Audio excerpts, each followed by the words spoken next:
Hey, 1 second. Oh my gosh, that took us like a year.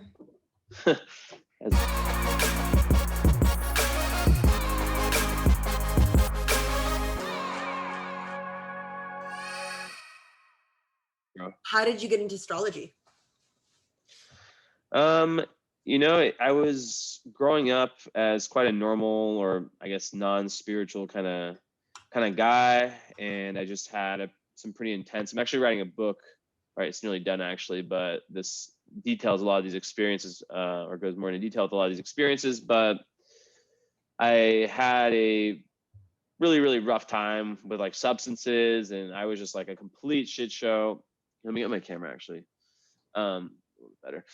Yeah, and then after that whole recovery, it just opened up a lot of new world, new type of living. My mom was a shamanic practitioner, so she was already into that kind of spiritual stuff. And yeah, I went to a school called Naropa in Boulder, Colorado for graduate school, just to kind of get to know myself a little bit better after this big rehab ego death type thing. And one thing led to another, and I found astrology. Wow, and it kind of saved your life. I wouldn't say it saved my life. I mean, I'd already done, like, I was never into like heroin or meth or anything like that. I just got into, like, Xanax was like the drug I kind of got addicted to on accident, I guess. And astrology's been great. But it's basically like my life really started around 25, I would say, if that makes sense. I think most people are lucky if their life starts at 25. I feel like most people's lives start at 40. So you're already ahead of the curve, honey. Yeah. 31 in a few days. Oh, yes. Pisces, we talked about that. That's very exciting. And then how did you, because you're from Colorado originally? No, I'm born in San Francisco. I grew up in Portland before Portland got, I don't know, I hear bad things of how it is now, but no direct experience. Mm-hmm. So yeah, I grew up in Portland, Oregon. And how did you end up in Romania? I'm just, Sagittarius moon. So I've always been like a huge traveler. My dad, I'm half French, and I was always obsessed with different places. And one summer I was in France for a family type Christmas kind of thing. I was really interested in Istanbul and Turkey and Romania. And I kind of had like a split second decision, because I had 10 days before I went back to America of being able to go to either of these places or wherever I wanted in Europe, really. And I just chose Cluj, Romania, just like that. And I visited, and the rest is history. I just kind of fell in love with it really, really fast. I knew, I've been to a lot of places, but there's an incredible sense of like, this is where I'm meant to be, that from that point on, I just knew I had to be there. 2 years later, then I moved. Can astrology kind of help guide you? Like when you do someone's chart, can it actually tell you where a person would flourish most location wise? So that's a great question. And yes, so disclaimer, I did not use this for my own. When I first visited Romania, it's called astrocartography. So it's through this technique called astro mapping, and it's essentially using your birth chart, and it creates a diagram of the world with like lines that are vertical, some horizontal, that are representative of different energies. So you can sort of, through that reading, it's a reading I offer, but I use it for myself as well. You can kind of tell like where the energy hotspots are for you, but also where to avoid. There's different lines. Does that make sense? So it's like, imagine there's like one line that's, let's say it's like a Pluto IC line, right? That'd be a really difficult line. Imagine like COVID. Oh my God. I'm so sorry. No, you're good. You're good. Bless you. That's the first sneeze I've done in all like my interviews. Hey, it happens. Authenticity. Sometimes a sneeze means that we need really, what I'm saying right now is very important for you. So maybe there's some astrocartography we could look at for you. Who knows? I'm actually freaking out right now because I'm so ready to move. You have no clue. Really? Where are you thinking? Should I tell you, or are you going to tell me? I could take a quick glance. I mean, it's usually a little longer of a, but yeah, tell me if you have somewhere in mind. Yeah, I do. I really do. We really do. Oh, you want me to tell you where it is? Yeah, if you want to just you can say Yeah, like one Hamilton, place I can Ontario. take a look. I know it's kind of random, but I'm on the more west side Mm. of Canada. We want to go to the east side. Hamilton, East Ontario. side, okay. There's a lot of waterfalls there. It's near Niagara Falls, and my lips are really Mm-hmm. there's a lot of waterfalls. It's actually the number one. I think it's like the capital of waterfalls in all of North America. Like I think there's 1,000 waterfalls in a Wow. small Okay. teeny tiny hill. And then like I love movement. I don't know if the Oh, energy. it's really close to Toronto. Yes. Okay, I see. I was just looking up on the map to It's see where like it was. Okay, so it's kind of a drive from Toronto. okay. I've located it. 1 second. So it's on this swoop. My astro map on my astrology program doesn't like show me all the places. While you're doing that, can I ask Okay. like what happens if somebody gives you their birth time and it's like an hour off? Does that really affect things? For a reading or for the astrocartography? Like for what we're doing now? Yeah. So for what we're doing now, it really affects it.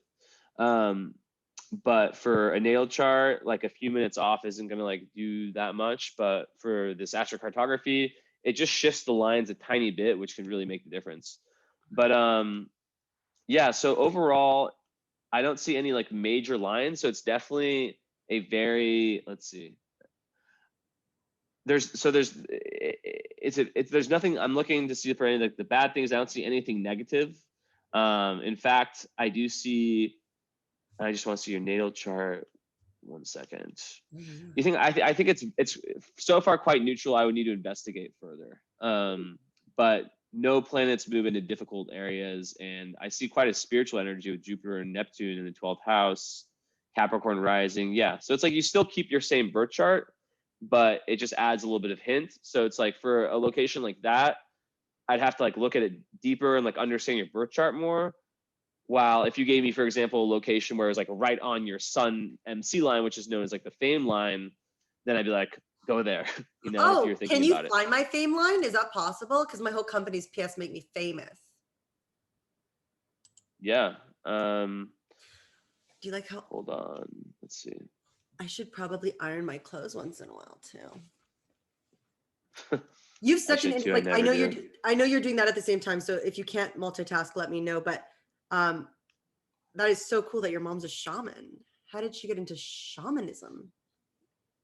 Shaman practitioner. She's more like doing like business stuff these days, but she had, you know, she does acupuncture. She's like a professional acupuncturist.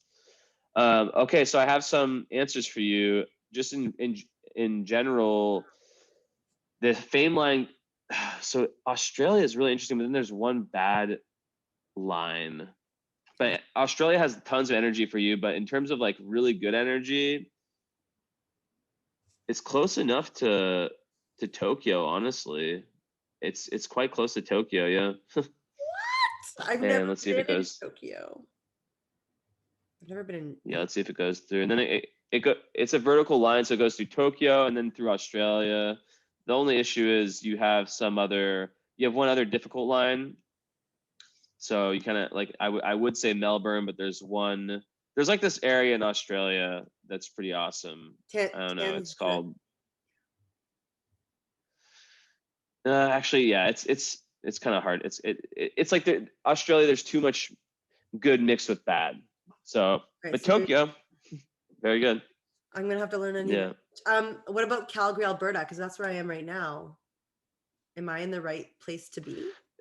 Where if your astrocartography chart doesn't change, if that's where you're born, then it's the same. It's exact same as your natal chart. So nothing actually changes. Oh, interesting. Okay, so gotcha. So if somebody wants to get their what's it called?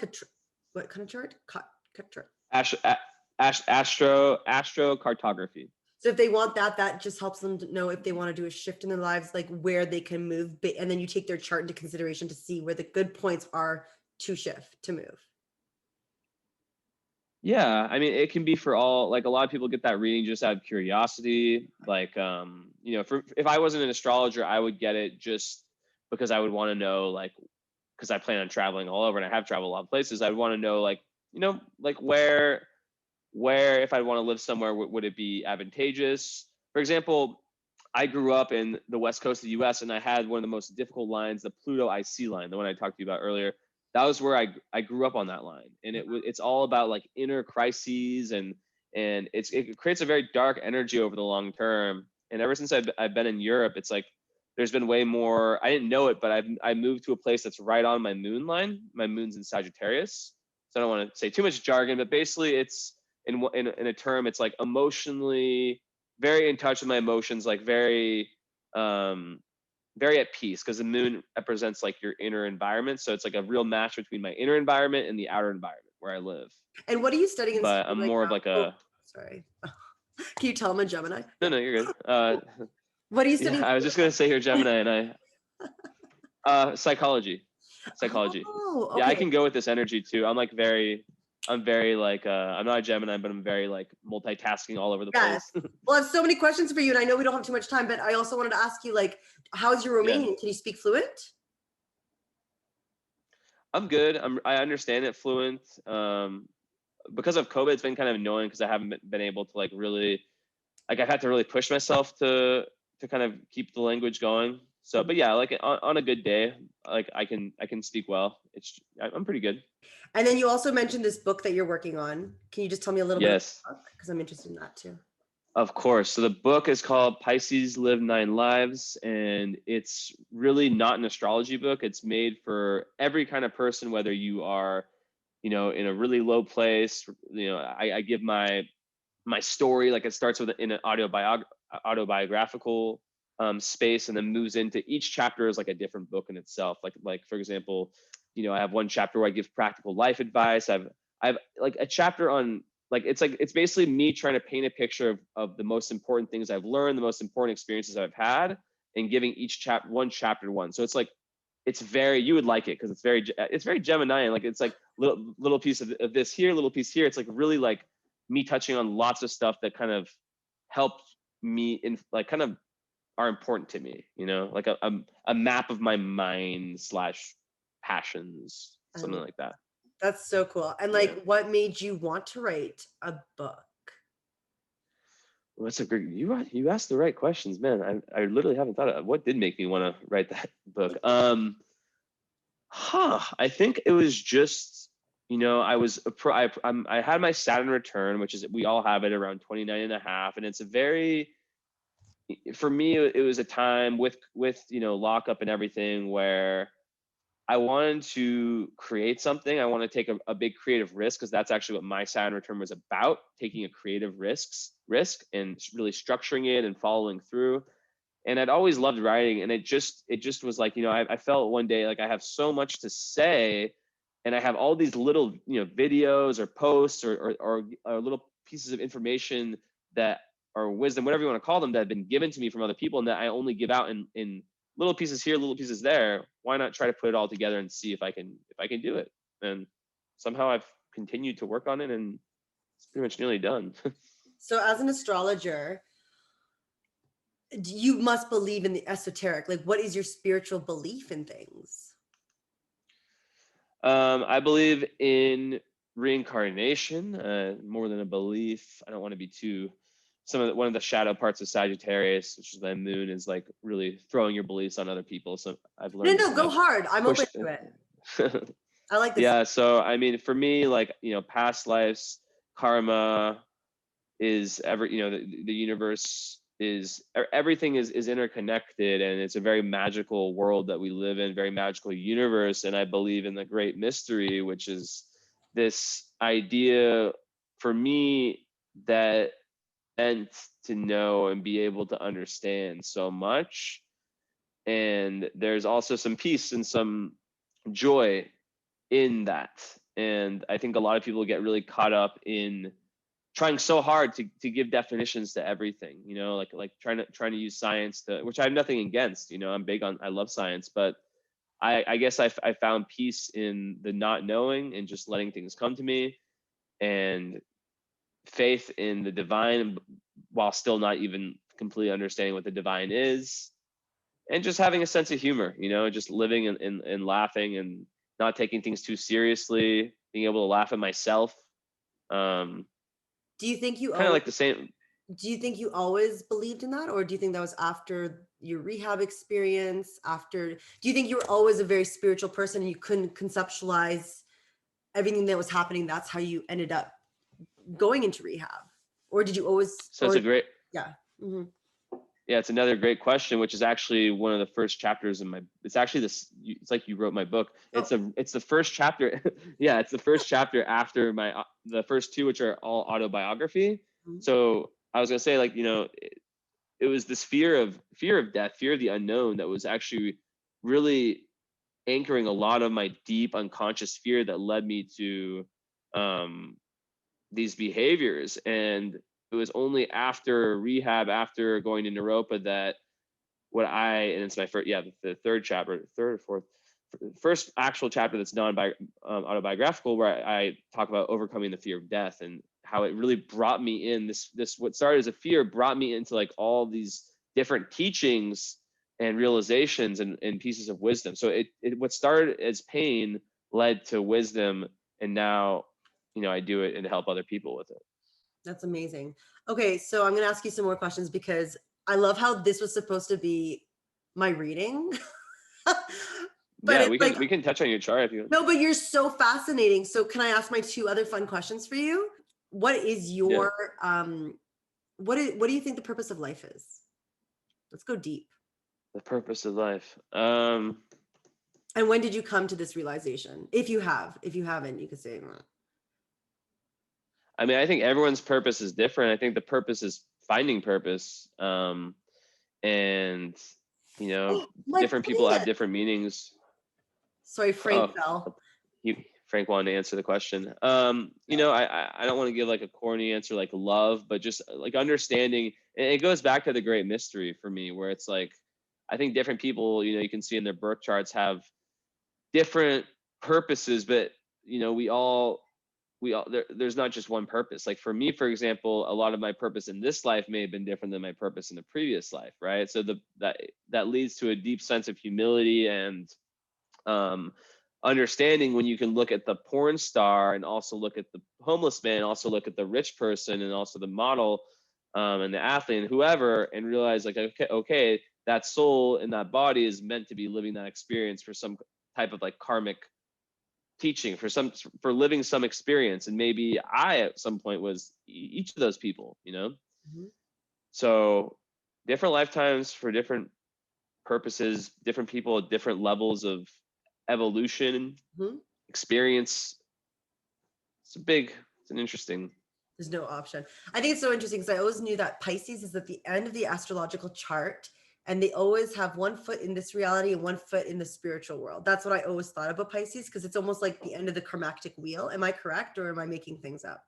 Very, very correct. Yeah, Pisces. So you'll never meet, Gemini and Pisces are kind of similar because it's the two twins and the two fish, right? So the symbol with Pisces is two fish, and with Gemini it's two twins. So there is a real dualistic nature to both of them, where you'll never meet two Pisces who are the same.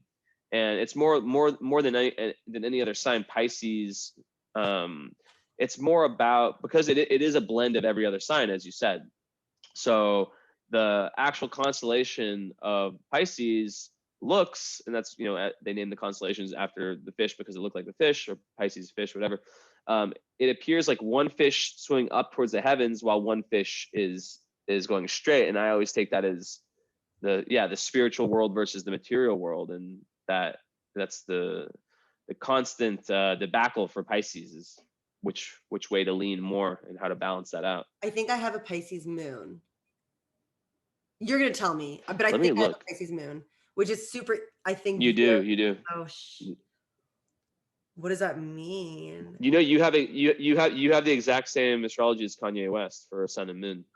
I feel like I'm the only person who gets him. I feel like I'm the only person who gets Kanye. Yeah.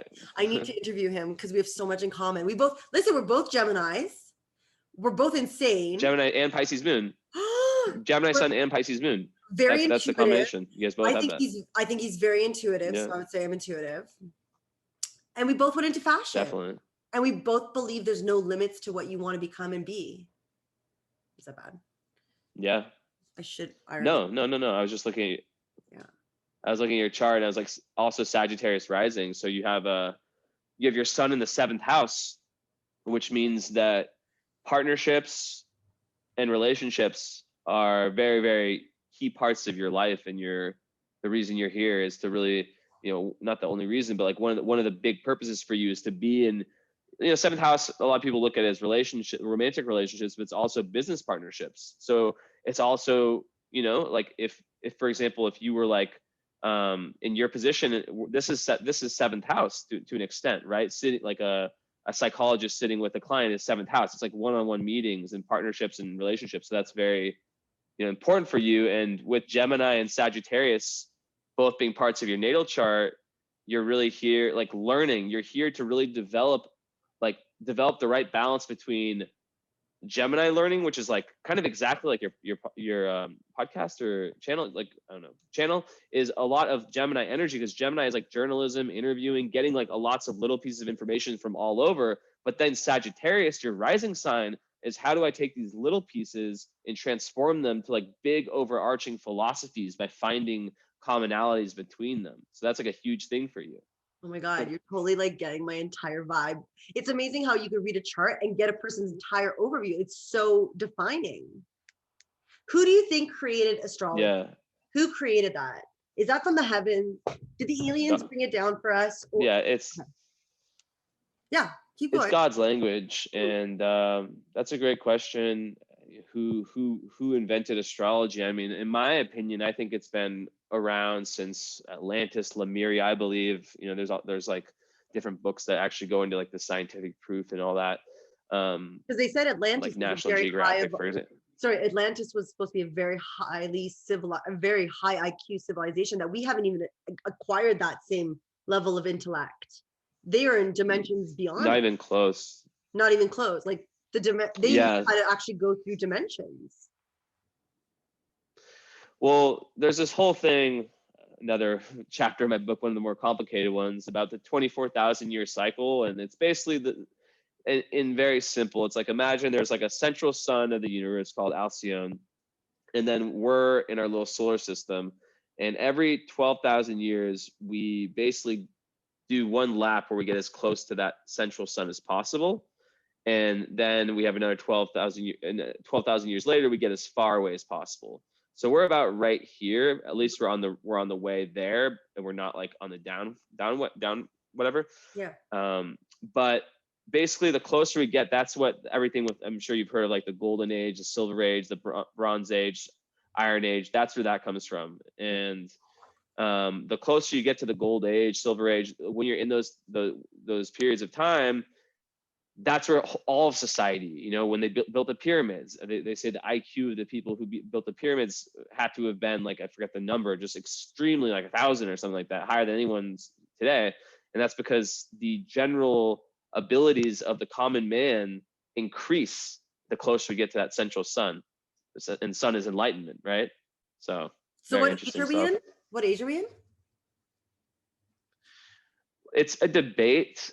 I believe we are in the Bronze Age. There are some that still believe we are still in the Iron Age. But I believe it's like old rishis from India thousands of years ago who made these calculations that I'm not even going to get into the science of it because I'm not a scientist, but it's incredible how they're able to come up with such precise calculations. But we're on, so say there's like the 12,000 that's down, that's like, I think around the year 400 was when we were at our lowest. And I was reading this book and they were like, around that time, there's everything was such chaos. There's very little record, like places where people could even write to record history. So, and it was like kind of correlating the history and whatnot with those times. And even if you look back at the Sphinx, that was actually representative of the age of Leo, which if you watch YouTube, The Pyramid Code, I think is the show. I don't know if you've seen that. The Pyramid Code. It's like a amazing documentary series everyone should watch about the truth of ancient Egypt and how old it really is. Ooh. And they do an amazing job. Yeah, I was just thinking like with most spiritual leaders, or what you would consider a spiritual leader, like I don't know, that's a very abstract thing, but do you see a common thread? Because for me, I see like my dad got me into astrology when I was young, but it was more so on horoscope. So I would look at J-Lo, Madonna, oh God, who else? Lady Gaga, no, J-Lo, Madonna, and there was one more. And to me, I could tell they were all Leos. Like I could start meeting people. Like I would go to elementary school and be like, "Are you a Sagittarius?" And they're like, and they tell me their birthday in elementary school. So I was able to pull out personalities quickly and get the sun sign. So I was just curious, like, is there a common thread of spiritual leaders that you see a very similar astrological mapping of that? It's tough to tell. I've read something about the fifth house, like Leo energy or planets in the fifth house being prominent. But you see, astrology is so multifaceted that there's so much to it. You know, you can have two people with the same sun and moon, but if, let's say, you know, you have your sun and moon the same as Kanye, but what if Kanye has Saturn opposite his moon and Pluto square his sun 90 degrees away? Like these will completely recolor the chart. So it's really tough to say, you know, with astrology. That's why the best thing to do to understand astrology is either to learn or to get a reading, and then, you know, after the reading, like ask questions, because every chart, there's so much to it, you know. And you could see someone, like I've had charts before where you would think based on the sun and moon that's going to be a certain way, and then the reading unfolds, and then it's like, holy schmoly, like that went a completely different direction. You can swear, don't worry. You're not in trouble. Did you ever do Kim I can't. Kardashian's Okay. chart? Like, because No. I always thought that Isn't she a Kim and Libra? Kanye would be like really good together. Oh no, she's a Scorpio. No, she's a Libra. And he's Libra, I was correct. and I. Let's see. It's so weird that I remember people's She. weird. It's my thing. It's my thing. I do too. I know you meet them and then you get the personality right away. Mm-hmm. I won't remember names though. Just yeah, only charts. She's a Libra Pisces, so they both have the same Pisces moon, but I just think, you know, I have to look deeper into the chart, but I do see why she's famous. She's got the stellium, the two stelliums in a row.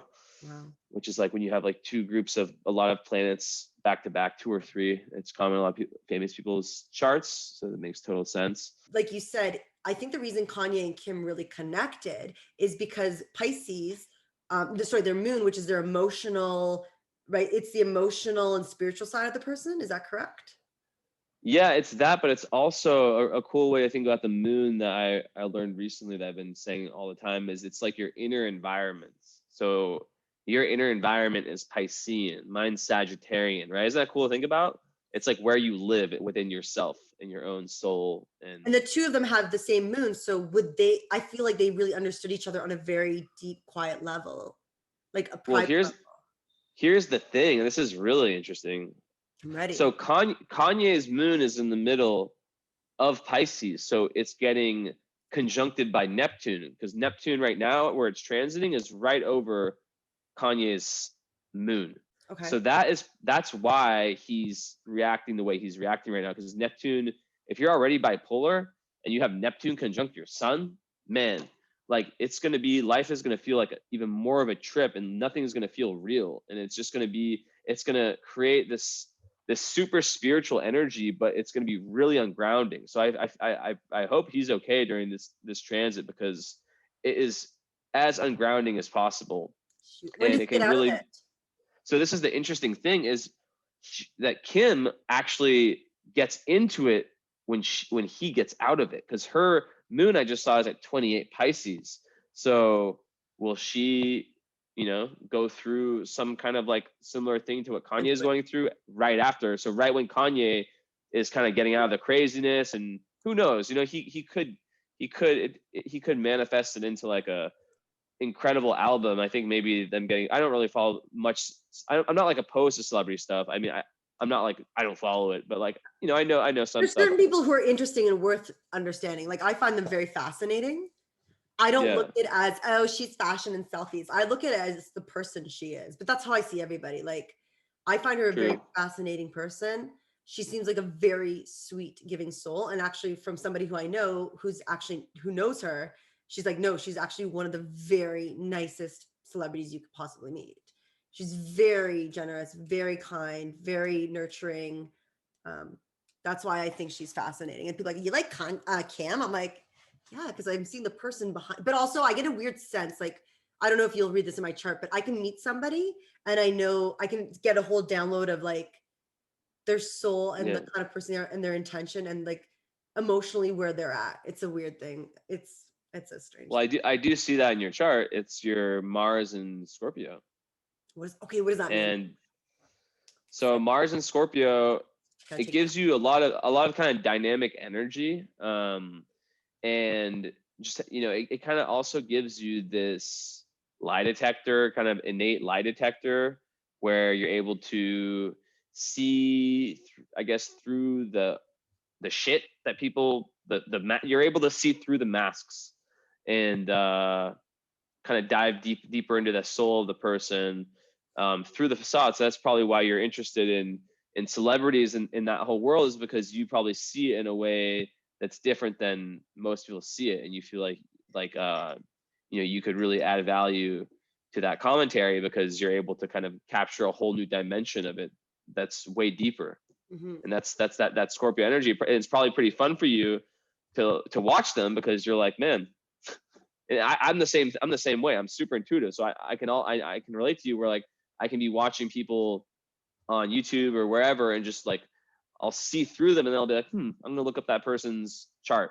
And then from their chart, I'm like, I know so much I probably know more about this person than they know about themselves. It's difficult. How long is Kanye going to be in this rut for based on his sign? Like, is it like 2 months? Like, can you see timeline? Oh, it's a while. And I don't know. I mean, because me and him, Gemini on you. I'm going Gemini. Because me and him No. A very similar, you said we have a very similar chart. Is it really similar? Like pretty similar? It's just the sun and moon. It's kind of like me and Albert Einstein. We're both Pisces, Sagittarius, but it stops there. Okay. But I haven't looked. I would have to look at his whole. I don't see any other. Let's see. I don't really see too much. Like, we get along really well because of those two aspects, or is it more clashy? So I think we'd have really deep conversations. I think we'd have a really. Yeah, you guys would get on. Why not? I mean, I think that just having the same sun and moon as someone is enough to have some innate understanding that, at least when you first meet someone. But to really understand like how that would persist over the long term, you have to really understand the whole birth chart, which is, a lot more detail, I guess you could say. Okay, well, let's go into me because it's all about me now. First of all, I just loved asking you questions because you're fascinating. Like I said, as a human, getting into this realm. So thank you so much for sharing your story. Thank you. And now let's get to the good stuff. Just joking. I'm so excited for this. Thank you so much. Frank is here, my plant. Yeah. A little looking good. Frank's he's in every film. Today he moved for you though. That was crazy. Frankie. Frankie. Mm-hmm. You want me to just tell you some things about your chart that I see? Yes, please. Well, I mean, you have like a lot of energy of being a healer, someone that uses your voice to help people heal their voice. And Chiron conjunct North Node. I don't want to get too deep and like say things that were like difficult for you. No, go deep. What? I'm open to it. Be like there was something early in life that kind of made you feel like you couldn't use your voice, use your communication, like something that kind of like it was a process for you to have to like really find your voice, even as a Gemini, and really find that confidence in your own way of thinking and way of expressing yourself. But through being able to find that, which is so linked to your highest karma, you basically are able to do different type of content, create whatever you're creating that's meant to really help the collective, right? With the North Node and the 6th house in Gemini.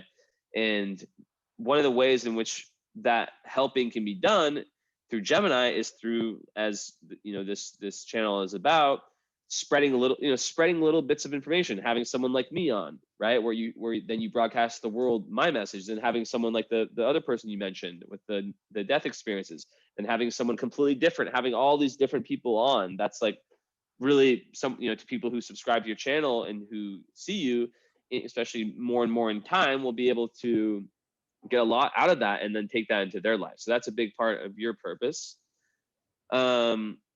Then just, you have your sun and your Venus and your Mercury in the 7th house. So relationships, I don't know if you're married or in any kind of relationship like that, but I would imagine that is a big karmic, I don't want to say battleground because that's not the right word, just arena. That's the word I'm looking for. That's where a lot goes down, and learning lessons associated with that real balance between other and self, putting yourself, not putting yourself, how do I say this? Not being too independent within the relationship, but not being too codependent, and finding that balance is super important for you. So then just in general, we see, Sag rising, Uranus rising, someone who's unconventional, who wants to really adventure and travel to different places and learn about different cultures and different philosophies, but also do so in a way that's very unconventional and breaking a lot of cultural taboos. So definitely, you're the kind of person that's not going to really go to gonna just yield to tradition and do things the way that they're supposed to be done and that everyone does them. You'll be quite unconventional in your ways, and that's kind of how Geminis tend to be anyways, is that they're so versatile and so many different talents, able to multitask. And with your Mercury so close to your sun, that's a great indicator of intelligence and the ability to actually, they say multitasking is a bad thing, but for people like you can actually do it. I mean, in some situations it's not good, but Gemini, you're able to do a lot at once. Maybe you have 2 careers, 2 or 3 different things going on without losing focus of them. So then there's that whole 11th house with friendships maybe being an area of, I don't want to say difficulty, but something that's had to be worked on with Saturn there. Maybe it wasn't until around your 30s, 29, kind of, it maybe took you a while to really find your, I guess, tribe would be the word. Still working on it. And that's, yeah. So it's a work in progress. And I'm just so different. It's very hard for me to connect to people where the conversation for me is of value, is a two-way flow. Yeah. Otherwise it's just me giving so much of myself. And I would agree that's always been a struggle for me. Everyone's like, oh my God, everybody, you have so many friends. It's like, if I was in a stress, I don't even know who to call. I literally wouldn't know who to call. Yeah. So that's kind of what Saturn does in the 11th house in Scorpio with Mars there, is it makes you, you're really able, it's like I don't want to say the requirements to be your friend is high. It's just you're not going to just you take friendships seriously, So while someone like me, I have the opposite energy. I have Jupiter there. I can just go somewhere and it's just it's a lot easier. I'll be, oh, this is my friend, this is my friend, this is my friend. And sometimes it's to my detriment, But for you, it's it's not, basically you prefer to have a few good friends than a million, that's kind of the goal. But then with Mars there in the 11th house in Scorpio, that's kind of that energy, as I said before, of being able to really see through other people, that built-in lie detector. It's also a very magnetic, very sexual energy. And when I say sexual, I'm not just talking about sex, but also just real passion and ability to be very someone you don't really want to mess with. That's the Mars and Scorpio are the people who can be a little bit vengeful if they especially if they have to defend people they love. You don't want to really mess with Mars and Scorpio. And I don't want to say stuff about sexuality because it's just kind of weird. But I'm open to it. It's not weird. Just Mars and I'll put a funny song. I'll put the it'll be good. Just go for it. I want to hear. Yeah, Mars and Scorpio and Mars and Aries are probably if I saw some poll that was like the best for like sex, I guess, is like Mars and Scorpio, Mars and Aries. So that's it just makes one a passionate lover. So, and then when your Venus sign is in Cancer, conjunct your sun, that adds a very soft side to your Gemini, right? Because Venus is there. So and you're a cusper, right? So you're on the cusp of, your sun is at 28 degrees Gemini. So you're like me. You're actually, me and you have a square, which normally would be difficult, but I don't think it's difficult between our two sun signs, right? So you're like, I'm on the edge of Pisces and Aries. You're on the edge of Gemini and Cancer. So you kind of blend the two qualities, right? Of air's intelligence and perceptiveness and versatility, and water, that Cancer ability to be very nurturing and very mothering. And I think a lot of those Cancerian qualities are qualities that you take with you into your love life, into your whether it's how your creative life. Probably that could be very, very, very good for music. I think of like the guitar whenever I think of Cancer, for some reason, like kind of soothing music that's very like close to the heart chakra is something that you'd probably really like, and the Pisces moon would probably love that as well. That was my music. When I lived in LA, all I sang was folk music. I'd write music with my guitar. And all the music was simple. It was just guitar and vocals. And it was just like poetry. I just like channeled. I didn't even sit and think. It was like it channeled the song. It was perfect. And I was like in my happiest place. I wouldn't shower for days.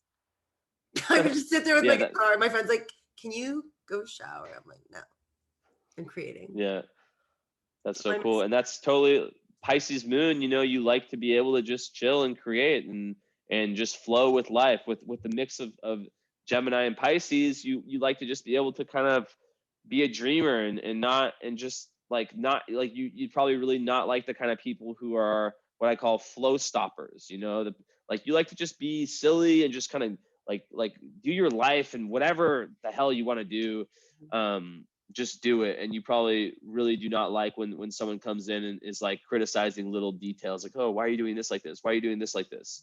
Because you are all about flow. You're mutable energy. We're actually the same in that way, because I have Sagittarius and Pisces. You have Pisces and Gemini, so they're all mutable signs, which means we both are people who like are creative people, more abstract minded, who like to just kind of just live and not overanalyze every little detail of our existence, and leave some room for failure, and also have sense of humor about ourselves, right? Mm-hmm. But in terms of like, if I was doing this reading, if I was doing this reading for a client, I always would break down like the love stuff, and of course I have to look at aspects, and there's actual birth chart reading, you have to really, there's research you have to do. You have to look at a lot of I told you, like the aspects, like for example, let's see if I see any important ones. Like for example, the fact that you have your sun opposite Neptune, right? You have to count for all those, but there's a lot that can be told. Like I like in a birth chart reading, I would say that you would probably be attracted to man or whatever, woman, whatever, that is water signs, that has some, at least some water. If it's, I would say Aquarius? Cancer would. Aquarius is air, but that's also because you're an air sign sun. But like I would guess that they would have some water in their chart, because that's where your Venus and your Juno are, which are, Venus represents like what you like, and what you like, not just in opposite or same sex, like romantically, but Juno is kind of like what our ideal partner is, right? So I'll give you an example from my chart. My current girlfriend, her sun is right on my Juno in Scorpio, right? But every girl, like before that, like pretty much every girl I'd ever liked or been with was Aquarius. So it's like Aquarius is my Venus, Juno is Scorpio. So it's like there's those two things. So for you, they're both in Cancer. So I imagine that you would be really attracted to that. And on top of that, your Mars is in Scorpio, which is another water sign. So, and your moon is in Pisces. You really have a lot of water in your chart, which makes you really able to feel the undercurrents, the emotional, intuitive undercurrents, and makes you an empath as well, most likely. Whether you've turned anyone that has that much water in their chart, it's like you're a natural empath and you can't really turn that off. But some people do what they can to turn off their natural empathetic power. Sometimes, for some people, especially men that have tons of water or those types of alignments, those are the people that turn to drugs or alcohol because, back to kind of my experience earlier in my life, because they're feeling too much. They're feeling too much of the world suffering and just too intense, and they just want to shut it off, Mm-hmm. So I agree with, first of all, I don't know if you see me nodding in the corner. No, I was like staring at your chart. Oh, because I'm not talking, but I'm going to validate everything you said is 100% correct, like 100% correct. That's pretty deep stuff that you're getting into. So because I have a lot of water in my chart, like what is a good occupation for someone with so much water?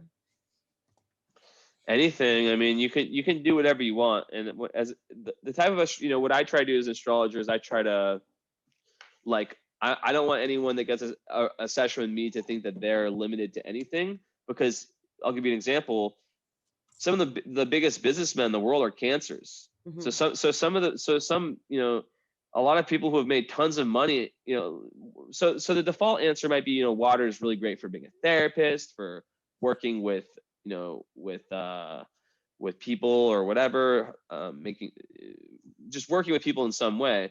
But you could also do whatever kind of business you want to do and just have that water that goes into like reading people and knowing, for example, knowing if you're an investor, if you have a lot of water, you have that good intuition, so you'll know when to sell. And I think, air is also really good for intuition as well. It's a little more of an intellectual kind of intuition, but Aquarius is very intuitive, even, Gemini as well.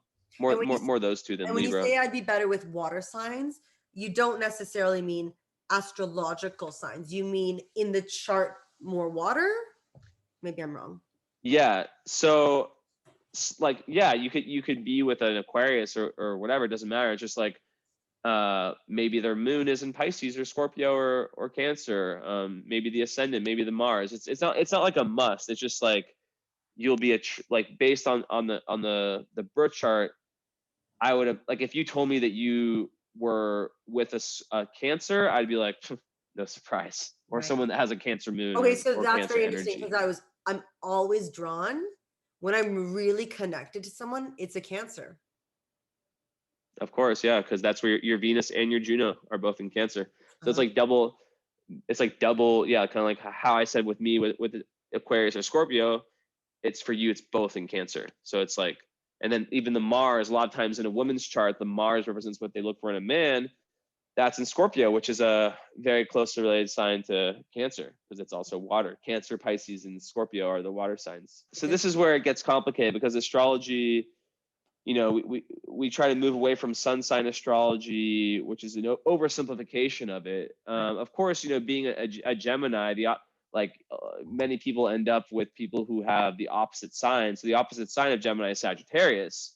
And also because the two other ones, Aquarius and Libra, those are the two other air signs. So that's just like the really oversimplified, but a lot of times, sometimes that works out. Like, I'm a Pisces, my girlfriend's a Scorpio. That's like the classic, like, thing that just works. That everyone who knows nothing about astrology would say, oh, Pisces, Scorpio, Aquarius, Gemini, I don't know, Leo, Aries, like the ones that are just so obvious, but it's usually deeper than that. So I don't, like, my whole point is, like, there's no limit. You could meet you could have a successful relationship with I don't know, like a Leo. It doesn't, because there's also more to it. There's the compatibility reading. It's another reading I do. And this is where there's so many techniques where you're essentially taking two charts, putting them together, and a baby chart is born. Okay, so that baby chart. My husband, because my husband doesn't know when he was born.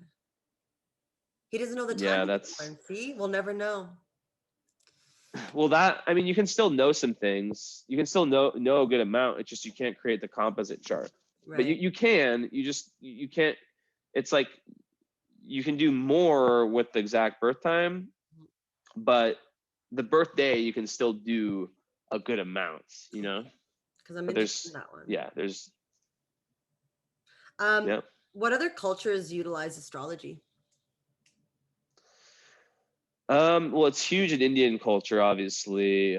There's astrologers everywhere, for every purpose. I think that astrology is, I mean, that's one area where I'm really proud of America. So, I say all the things I have said about it. I do think that Americans genuinely, especially in the more like, the New Yorks, the LAs, the Boulders, there's some negative things, but there's also this openness to, this real open-mindedness to spirituality and to things like astrology, which somehow just falls in this category. But yeah, I think in most countries that I traveled to, at least like countries like Romania and in different Eastern European countries, it's like I don't know, how do I describe this? There's like people who aren't gonna really say screw this, like really like diss it that hard. There's more of a mystery and an intrigue to it, because everyone knows that one person in their family or in their extended family who's just has that gift, or who knows that crazy woman who just knows everything, who can just look at your chart and tell you everything about you. So there are definitely like witches and very mystical people that exist in crazy places around the world. And I think that the further you get away from Western, and I'm still discovering this. I still haven't been, or I've been to Africa once, but I haven't like really explored Africa or many of the countries I'm going to explore, because a lot of my life will be like traveling. It's a whole nother story. But I imagine it's way more tribal, and that I'm not sure. There's different forms of astrology too. There's Chinese astrology, there's Vedic astrology, there's different forms. Mm-hmm. And okay, so just we're gonna wrap it up, but going back to my chart, because you can see kind of like you told me that Kanye's in this like weird planetary alignment. Do you see any weird planetary alignments coming up for me or where I am? Good or bad? Well, let me just say for Kanye really quick. So you would have already gone through your what he's going through. Yeah, I would agree. Or yeah. I mean, I guess it's just ending. Yeah. Because it's at 20.19 right now, Neptune, and so yours is like just, it would have been the last few years difficult. Oh yeah. Your moon is 14 degrees Pisces. So it's it's getting close to like 7 degrees past your moon. That's that's around time where that starts to move out. But I could some real confusion mixed with higher spirituality. It just really depends. You can even search on Google like a little bit later, just, or even YouTube, and there's like full videos about it. You could search transit Neptune conjunct natal moon, or conjunct moon. And moon. Okay. Yeah, you could see if conjunct, if any of those articles or videos resonate with your experience, and shoot me a message after, because I have a feeling that you'll be like, oh shit. How long was I in it? There could have been other stuff. I mean, that one probably lasts what, like 2 years, 3 years. Because Neptune, it moves very, very slowly. So there's the time where it's approaching your moon, then it goes retrograde, then it goes back, then it goes. It's very slow. Is it coming back, or am I in the clear? No, you're out. You're clear. You're in the clear. It's gone for good. Neptune's out of here. Yeah. So that's what I'm saying. Is like, it's like there's a real feeling of completion. But like with your, there's a lot to, like I said, to astrology. I'm not sure what else could be going on. Let's see. I'm just looking like for outer planets, like where they're at. Like we look at where Capricorn is. So that wouldn't really affect anything in a bad way. No Aries, no Libra. Yeah, so I think that probably would have been the main transit for you as of late, would be that Pisces. But yeah, there's so many other things to astrology too, like it's not just those planets, but we use asteroids, or I use asteroids. There's this thing called Black Moon Lilith. You know about Black Moon Lilith? No, I'm looking it up right now. So yeah, so it's a planetary point astrology. It's becoming more and more popular. And basically, the way I look at Black Moon Lilith is it explains like what house and what sign it's in. It explains kind of your dark side, like it's like your shadow, if you will, that doesn't necessarily show up But if you're not careful, like if you're, when you're in those moods, like mine's in Scorpio, and like there was like a week, 10 days ago or a week ago where I was just like, I didn't sleep well. It's kind of close to the full moon. I was just in this just terrible mood. And I just felt like all that Scorpio, like energy, like I'm the last guy you want to talk to, right? For you, so everyone has that in their chart. And like I said, it's not something that necessarily comes out. And yours is in Pisces. Wait, is that 1 second? Why is my thing? So in Pisces, that it's just kind of interesting. That's your moon sign. It would say that there's like the black moon Lilith in Pisces. I always look at as escape, like potential for like escapism and like not wanting to like accept reality, right? As like a potential kind of like the darker side of the personality. But also when you have black moon Lilith in like a water sign, it can create an energy of being able to really have powerful emotions and be able to like use your emotional intelligence kind of at your worst. So this is not something that I think you do, but it's like being able to use emotional powers to kind of get your way. And there's also this thing called the part of fortune. I'm just seeing this in your chart because it's so interesting. And that's like the opposite. That's not even a planet. That's a calculation of like sun, moon. It's like sun plus moon minus ascendant. It's like some big formula with the big three.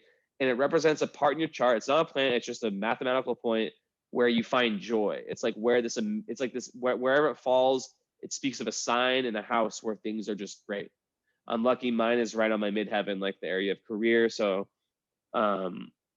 yours is on 27 Leo. It's right on my rising in the 8th house. So it's basically saying that like you are able to really live as a shining example to other people, and you really thrive when you're in a position to kind of shine, kind of like, on camera and stuff like that. In the 8th house, you're really able to go through, you really thrive when you're able to go through positive death rebirth and transformations, like kind of finding yourself and shedding snake skin and talking about it in a very Leonic way. Kind of cool.